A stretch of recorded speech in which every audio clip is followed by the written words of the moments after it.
Anong ganap sa mundo ng showbiz?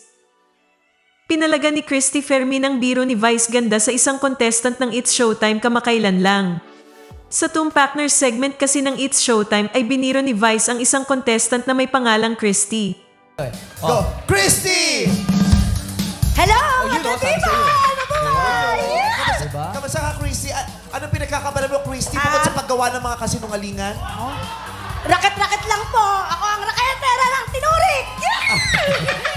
Kahit hindi daw sinabing siya yung pinaparinggan nito ay alam niyang siya ang tinutukoy nito.